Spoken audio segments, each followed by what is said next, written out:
समय वैसे बहुत कम बचा है लोकसभा चुनाव में, लेकिन जैसा कि प्रेम जी कह रहे हैं कि कोई देरी नहीं हो रही है। कोई बाहर का आदमी नहीं कह रहा है कि देरी हो रही है। उमर अब्दुल्ला कह देते हैं कि जिस तरीके का भी समय है उस वक्त सीट शेयरिंग नहीं होती है तो बहुत ही मुश्किल है, ये ठीक नहीं है अलायंस के लिए।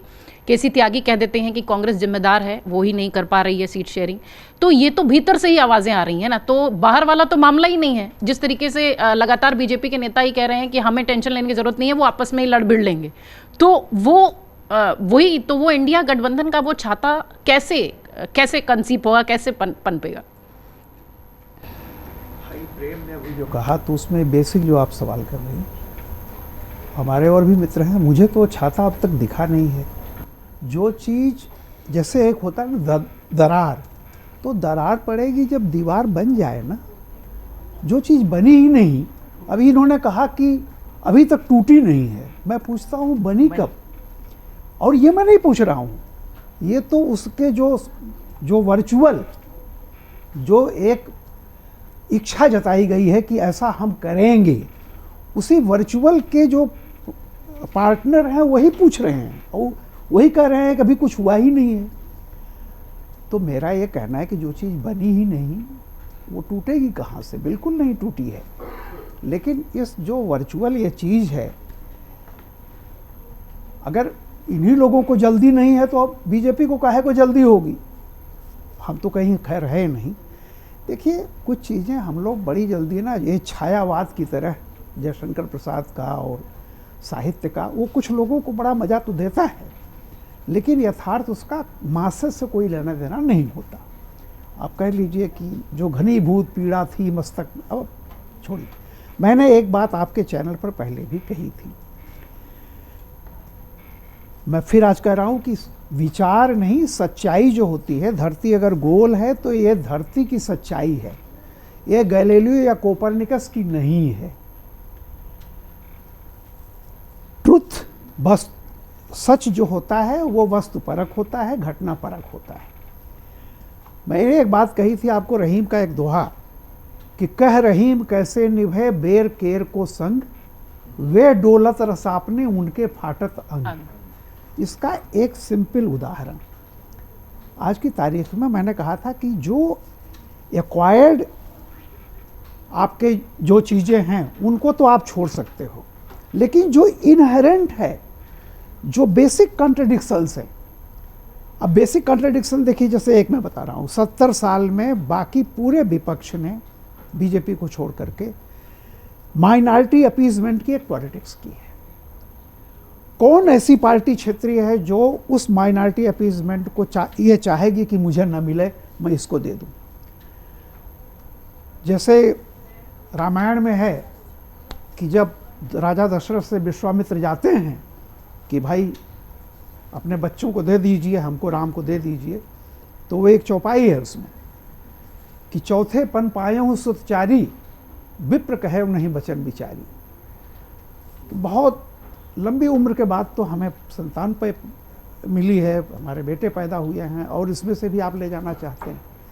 यही कांग्रेस कह रही क्षेत्रीय दलों से कि कर्नाटक चुनाव के बाद, बहुत दिन के बाद, सन 92 के बाद तो बड़ी मुश्किल से लोग हमारे पास आए हैं, और इस पर भी आप लोग बिल्कुल दृष्टि आपकी पड़ी हुई है।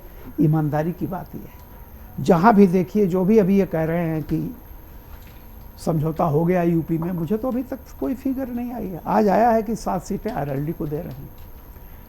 आप देखिए बिहार की स्थिति, जिसको ये लोग कन्वेनर बना रहे थे, उस कन्वेनर की आज क्या हालत है।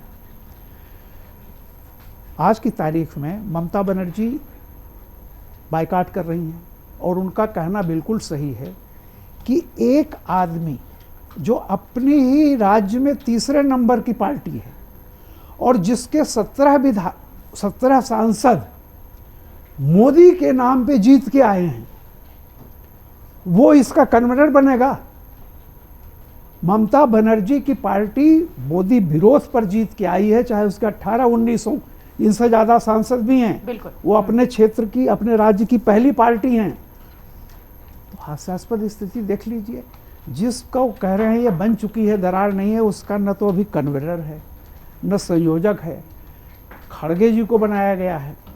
अब आप सारी चीज़ों को देखती जाइए कि किसका नाम आप ले रहे थे, नीतीश कुमार का, जिसके बारे में आज की तारीख तक ये पता नहीं है कि वो क्या करें, एक हफ्ते के भीतर कहीं बीजेपी में न चले जाएं। तो जिस आदमी ने ये प्रयास शुरू किया, आज वो अपने राजनीतिक कैरियर के उस मुकाम पर है जहां से उसको अंधेरा ही अंधेरा दिखाई पड़ रहा है। चारों तरफ से ह्यूमिलिएशन है, उसको समझ में नहीं आ रहा क्या करें। अगर वो 17 सीटों पर नहीं लड़ते हैं तो उनके सारे एमपी, किस एमपी का टिकट काटेंगे, वो बगावत करके कर देंगे, पार्टी टूट जाएगी। This is the fact. और ये सिर्फ मैं एक जगह का नहीं दिखा रहा हूँ। इसीलिए जो मैंने आपके यहाँ कहा था कि देखिए,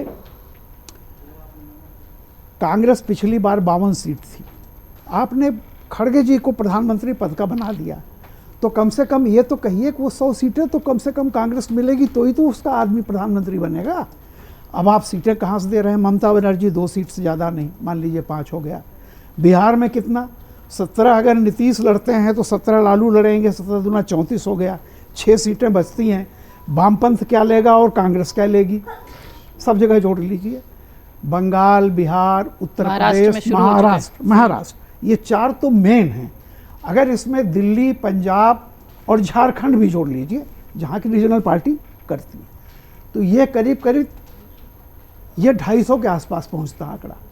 250 में अगर आप कांग्रेस को 100 सीटें लड़ने के लिए नहीं देंगे तो मुझे बता दीजिए, बाकी तमिलनाडु, केरल और पंजाब, इसमें कांग्रेस का पिछला जो था वो चरम पर था।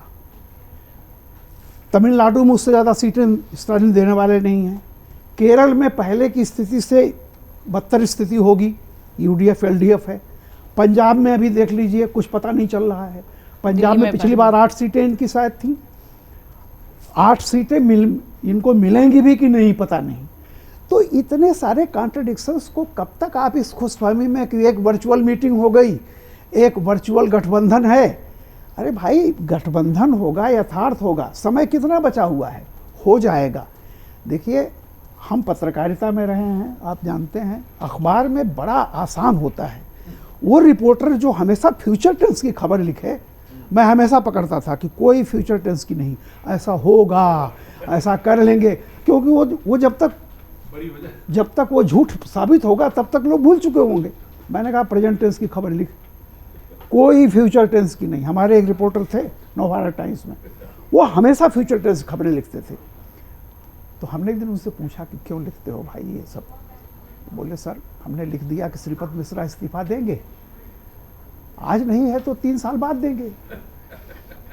तो मेरा विपक्ष की राजनीति के बारे में कुछ नहीं कहना है, लेकिन मेरा ये कहना है कि हकीकत ये है कि ये गठबंधन अगर बन जाए तो ये दुनिया का नवा आश्चर्य होगा, और अगर बनेगा भी तो उसके अपने मूलभूत जो विरोधाभास हैं, कॉन्ट्रडिक्शन हैं, उसको चलने नहीं देंगे। और जो मैं फिर एक बार कह रहा हूँ कि वही हालत होगी जो 6 प्रधानमंत्री 6.5 साल चले हैं। बिल्कुल। अगर कोई जुगाड़ बन भी जाएगा, इस देश की जनता अब किसी जुगाड़ के लिए वोट नहीं देगी। मैं बता रहा हूँ, जब या तो अगर कांग्रेस का खुला राहुल गांधी आए या खड़गे जी आए और ये जनता को पता चल जाए कि कम से कम कांग्रेस तिहाई में पहुंच रही है, तो ही जाकर के किसी नरसिम्हा राव, किसी मनमोहन सिंह के लिए तो वोट दे सकती है। लेकिन वो किसी मोरारजी, चौधरी, चंद्रशेखर, देवगौड़ा, आई.के. गुजराल, बीपी सिंह, इनके लिए वोट नहीं करेगी। बिल्कुल। अगर आप ये वीडियो YouTube पर देख रहे हैं तो हमारे चैनल को सब्सक्राइब करें और बेल आइकन को दबाना ना भूलें। अगर आप Facebook पर ये वीडियो देख रहे हैं तो हमारे पेज को लाइक करें।